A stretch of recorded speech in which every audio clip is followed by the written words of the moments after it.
ಇವರೆಲ್ಲ ಇಡೀ ಜಗತ್ತಿಗೆ ಅನ್ನ ನೀಡೋ ಅನ್ನದಾತರು. ಅವರ ಬೆನ್ನಿಗೆ ನಿಂತು ಅವರ ಸಕಲ ಕಷ್ಟಗಳಿಗೂ ಕೂಡ ಸ್ಪಂದಿಸಬೇಕಾಗಿದ್ದು ಸರ್ಕಾರದ ಜವಾಬ್ದಾರಿ. ಆದರೆ ಅತಿವೃಷ್ಟಿಯಿಂದ ಬೆಳೆ ಕಳೆದುಕೊಂಡ ರೈತರಿಗೆ ಸರ್ಕಾರ ಮಾತ್ರ ಮೂಗಿಗೆ ತುಪ್ಪ ಸವರಿಸೋ ಕೆಲಸ ಮಾಡ್ತಾ ಇದೆ.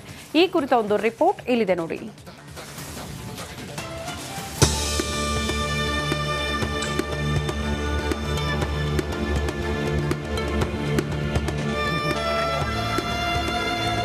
ಹೊನ್ನಾಳಿಯಲ್ಲಿ ಭಾರೀ ಗಾಳಿ ಮಳೆಗೆ ರೈತರು ಅಕ್ಷರಶಃ ಕಂಗಾಲಾಗಿದ್ದಾರೆ.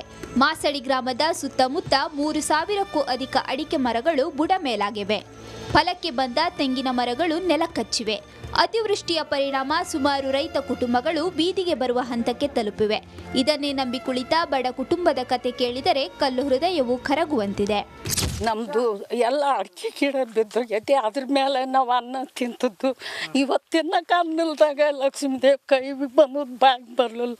ಮನೆ ಮಕ್ಕಳು ಮಗ ಸಾಲ ಕಿತ್ತು ಮಾಡ್ಕೊಂಡದ್ದು ಒಟ್ಟು ಹುಡ್ಕೊಂಡು ಬಿದ್ದದ್ದು.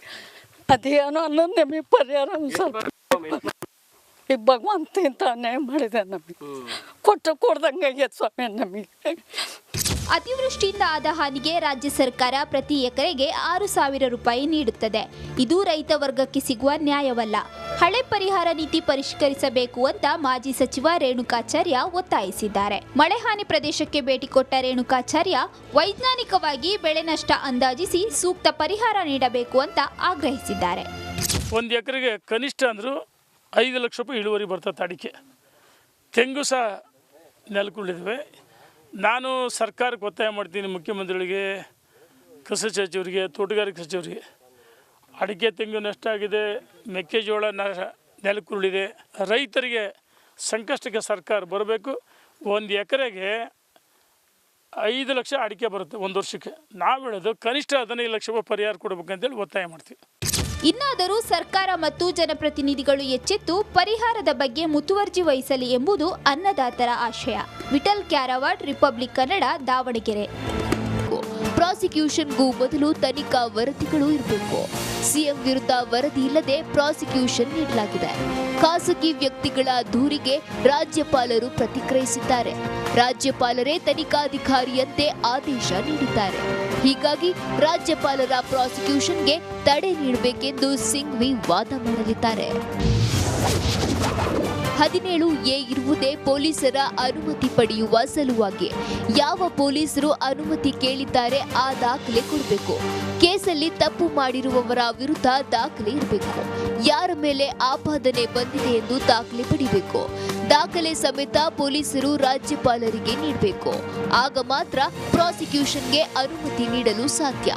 ಡೈರೆಕ್ಟರ್ ಜನರಲ್ ಆಫ್ ಪೊಲೀಸರಿಂದ ತನಿಖೆಗೆ ಕೇಳಲು ಮಾತ್ರ ಅವಕಾಶ ನೀಡಲಾಗಿದೆ. ರಾಜ್ಯಪಾಲರು ಅನುಮತಿ ನೀಡಿರೋದು ಕಾನೂನು ಬಾಹಿರವಾಗಿದೆ. ಇದೇ ಕಾಯ್ದೆಯ ಆಧಾರದ ಮೇಲೆ ಇಂದು ವಾದ ಮಂಡನೆ ಮಾಡಲು ವಕೀಲರು ಸಜ್ಜಾಗಿದ್ದಾರೆ. ಬೇರೆ ಬೇರೆ ಪ್ರಕರಣಗಳ ತೀರ್ಪುಗಳನ್ನ ಉಲ್ಲೇಖ ಮಾಡಿ ವಾದ ಮಾಡಲಿದ್ದಾರೆ. ಎಲ್ಲ ತಯಾರಿ ನಡೆಸಿ ಸಮರಕ್ಕಿಳಿಯಲು ಸಿಎಂ ಸಜ್ಜಾಗಿದ್ದು, ಹಿರಿಯ ವಕೀಲರು ಅಖಾಡಕ್ಕಿಳಿಯಲಿದ್ದಾರೆ.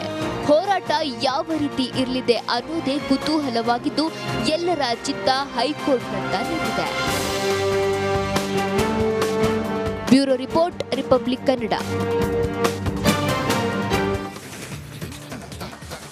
ಸಿಎಂ ಸ್ಥಾನಕ್ಕೆ ರಾಜೀನಾಮೆ ನೀಡಬೇಕೆಂದು ದೋಸ್ತಿ ನಾಯಕರು ಪಟ್ಟು ಹಿಡಿದು ಪ್ರತಿಭಟನೆ ನಡೆಸುವುದಕ್ಕೆ ಸಜ್ಜಾಗಿದ್ರೆ, ಇದಕ್ಕೆ ಕೌಂಟರ್ ನೀಡೋದಕ್ಕೆ ಕಾಂಗ್ರೆಸ್ ಕೂಡ ರಾಜ್ಯಾದ್ಯಂತ ರಾಜ್ಯಪಾಲರ ನಡೆ ಖಂಡಿಸಿ ಪ್ರತಿಭಟನೆ ನಡೆಸಲಿದ್ದಾರೆ. ಈ ಕುರಿತ ಒಂದು ರಿಪೋರ್ಟ್ ಇಲ್ಲಿದೆ.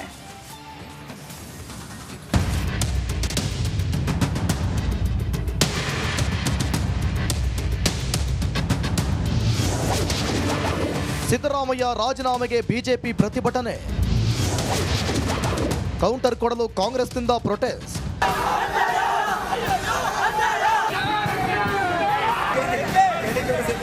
ಮೂಡ ಹಗರಣದಲ್ಲಿ ಸಿದ್ದರಾಮಯ್ಯ ಹೆಸರು ಕೇಳಿ ಬರ್ತಿದ್ದಂತೆ ಅಲರ್ಟ್ ಆದ ದೋಸ್ತಿ ನಾಯಕರು ಪಾದಯಾತ್ರೆಯೆಲ್ಲ ನಡೆಸಿ ಹೋರಾಟ ನಡೆಸಿದ್ರು.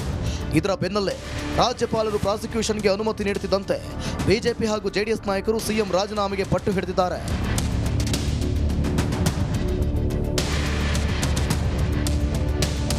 ತನಿಖೆಗೆ ಆದೇಶಿಸಿರುವ ಹಿನ್ನೆಲೆ ಸಿದ್ದರಾಮಯ್ಯ ರಿಸೈನ್ ಮಾಡಬೇಕೆಂದು ಆಗ್ರಹಿಸಿ ಪ್ರತಿಭಟನೆ ನಡೆಸಲು ಬಿಜೆಪಿ ಜೆಡಿಎಸ್ ನಾಯಕರು ಸಜ್ಜಾಗಿದ್ದಾರೆ. ವಿಪಕ್ಷ ನಾಯಕ ಆರ್ ಅಶೋಕ್ ನೇತೃತ್ವದಲ್ಲಿ ವಿಧಾನಸೌಧದ ಬಳಿ ಇರುವ ಗಾಂಧಿ ಪ್ರತಿಮೆ ಬಳಿ ಬೆಳಗ್ಗೆ 11:30ಕ್ಕೆ ದೋಸ್ತಿ ನಾಯಕರು ಪ್ರತಿಭಟನೆ ನಡೆಸಲಿದ್ದಾರೆ. ಬಿಜೆಪಿಗರಿಗೆ ಟಕ್ಕರ್ ಕೊಡಲು ಪ್ರಾಸಿಕ್ಯೂಷನ್ಗೆ ಅನುಮತಿ ನೀಡಿದ್ದನ್ನು ಖಂಡಿಸಿ ಕಾಂಗ್ರೆಸ್ ನಾಯಕರು ಕೂಡ ಪ್ರತಿಭಟನೆ ನಡೆಸಲಿದ್ದಾರೆ. ಡಿಸಿಎಂ ಡಿಕೆ ಶಿವಕುಮಾರ್ ನೇತೃತ್ವದಲ್ಲಿ ರಾಜ್ಯಾದ್ಯಂತ ಪ್ರತಿಭಟನೆ ನಡೆಯಲಿದ್ದು ಎಲ್ಲ ಜಿಲ್ಲಾ ಕೇಂದ್ರಗಳಲ್ಲಿ ಧರಣಿ ನಡೆಯಲಿದೆ. ಪ್ರೊಟೆಸ್ಟ್ನಲ್ಲಿ ಶಾಸಕರು, ಸಚಿವರು ಸೇರಿ ಹಲವರು ಭಾಗಿಯಾಗಲಿದ್ದಾರೆ.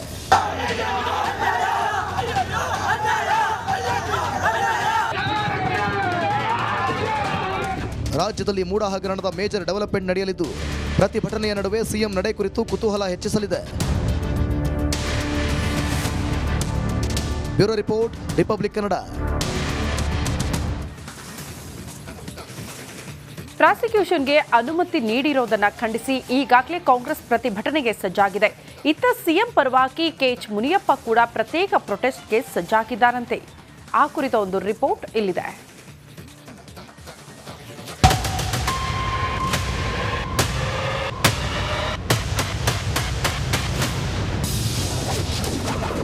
ಸಿದ್ದರಾಮಯ್ಯ ಪರವಾಗಿ ಪ್ರತ್ಯೇಕ ಪ್ರೊಟೆಸ್ಟ್. ಏರ್ಪೋರ್ಟ್ ರೋಡ್ ಬಂದ್, ಹುಷಾರ್. ಸಿಎಂ ಸಿದ್ದರಾಮಯ್ಯ ವಿರುದ್ಧದ ರಾಜ್ಯಪಾಲರ ನಡೆ ಖಂಡಿಸಿ ಕಾಂಗ್ರೆಸ್ ಕೊತ ಕೆಂಡವಾಗಿದೆ. ಗವರ್ನರ್ ನಿರ್ಧಾರದ ವಿರುದ್ಧ ರೊಚ್ಚಿಗೆದ್ದಿರುವ ಕೈ ನಾಯಕರು ಬೀದಿಗಿಳಿದು ಪ್ರತಿಭಟನೆ ನಡೆಸಲು ಸಜ್ಜಾಗಿದ್ದಾರೆ. ಇತ್ತ ಸಿಎಂ ಪರವಾಗಿ ಸಚಿವ ಕೆಎಚ್ ಮುನಿಯಪ್ಪ ಪ್ರತ್ಯೇಕ ಹೋರಾಟಕ್ಕೆ ಇಳಿದಿದ್ದಾರೆ. ದೇವನಹಳ್ಳಿ ಬಳಿಯ ಏರ್ಪೋರ್ಟ್ ರೋಡ್ನಲ್ಲಿ ಬೃಹತ್ ಪ್ರತಿಭಟನೆ ನಡೆಸಲಿದ್ದಾರೆ. ಮುನಿಯಪ್ಪ ನೇತೃತ್ವದಲ್ಲಿ 2 ಕಿಲೋಮೀಟರ್ ಬೃಹತ್ ಪಾದಯಾತ್ರೆ ನಡೆಯಲಿದ್ದು ಏರ್ಪೋರ್ಟ್ ರೋಡ್ ಬಂದ್ ಮಾಡಲಾಗುತ್ತೆ. ರಾಜ್ಯಪಾಲರ ನಿರ್ಧಾರ ಖಂಡಿಸಿ ಘೋಷಣೆಗಳನ್ನು ಕೂಗುತ್ತಾ ಆಕ್ರೋಶ ಹೊರಹಾಕಲಿದ್ದಾರೆ. ರಸ್ತೆ bandh, traffic jam fix. Airport ರೋಡ್ನಲ್ಲಿ ಓಡಾಡೋರು ಇದನ್ನು ತಿಳಿದು ಮಾರ್ಗ ಬದಲಿಸಿದ್ರೆ ಒಳ್ಳೆಯದು. ಇಲ್ಲವಾದ್ರೆ ಪ್ರತಿಭಟನೆಯ ಬಿಸಿಯಲ್ಲಿ ಸಿಲುಕಿ ನರುಳಾಡೋದು ಫಿಕ್ಸ್ ಆಗಲಿದೆ. Bureau report, republic Kannada. ಇಂದು ರಕ್ಷಾ ಬಂಧನ. ಸಹೋದರರ ಆಯಸ್ಸು, ಆರೋಗ್ಯ ವೃದ್ಧಿಗಾಗಿ ಪ್ರಾರ್ಥಿಸಿ ರಾಖಿ ಕಟ್ಟೋ ಸುದಿನ.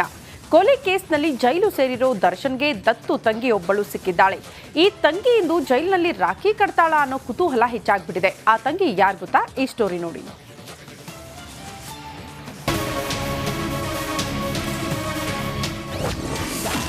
ದಾಸನ ದರ್ಶನವಿಲ್ಲದೆ ಪರಿತಪಿಸಿದ ಸಹೋದರಿ.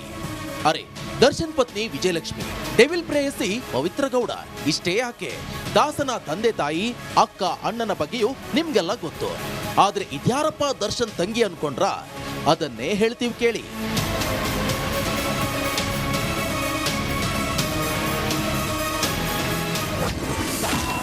ರಾಖಿ ಕಟ್ಟಲು ಜೈಲಿಗೆ ಬರ್ತಾಳ ದರ್ಶನ್ ತಂಗಿ ಸಮತ. ಕಿಲ್ಲರ್ ಲೇಡಿ ಪವಿತ್ರ ಗೌಡಳ ಆಪ್ತ ಸ್ನೇಹಿತೆ. ಜೈಲಲ್ಲಿ ದರ್ಶನ್ನ ಸೈಲೆಂಟ್ ಆಗಿ ಭೇಟಿಯಾಗಿ ಎಸ್ಕೇಪ್ ಆಗಿದ್ದ ಲಿಪ್ಸ್ಟಿಕ್ ರಾಣಿಯ ಆಪ್ತೆ. ದರ್ಶನ್ ತಂಗಿ ಅಂತ ಹೇಳಿಕೊಂಡು ಡೆವಿಲ್ನ ಮೀಟ್ ಮಾಡಿದ ಬಗ್ಗೆ ರಿಪಬ್ಲಿಕ್ ಕನ್ನಡ ಸುದ್ದಿ ಮಾಡ್ತಿದ್ದಂತೆ ಸಮತಾಗೆ ಪೊಲೀಸರು ನೋಟಿಸ್ ಕೊಟ್ಟಿದ್ರು. ನಂತರ ಸಮತಾ ಜೈಲಿನತ್ತ ಮುಖವೇ ಮಾಡಿರಲಿಲ್ಲ. ಇಂಟ್ರೆಸ್ಟಿಂಗ್ ಅಂದ್ರೆ ತುಂಬಾ ದಿನಗಳ ಬಳಿಕ ಸಮತಾ ಮತ್ತೆ ಜೈಲು ದರ್ಶನ ಮಾಡ್ತಿದ್ದಾರೆ.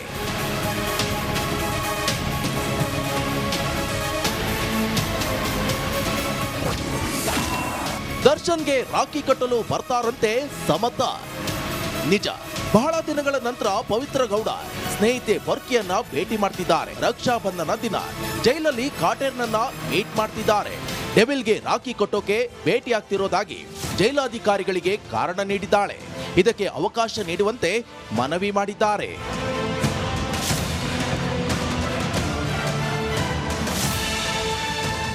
ಸಮತಾ ಏನೋ ರಾಖಿ ಕಟ್ಟೋಕೆ ಅಂತ ಕಾರಣ ನೀಡಿದ್ದಾರೆ. ಆದರೆ ಜೈಲಾಧಿಕಾರಿಗಳು ಇದಕ್ಕೆ ಓಕೆ ಅಂತಾರ ಅನ್ನೋದೇ ಸದ್ಯದ ಕುತೂಹಲ.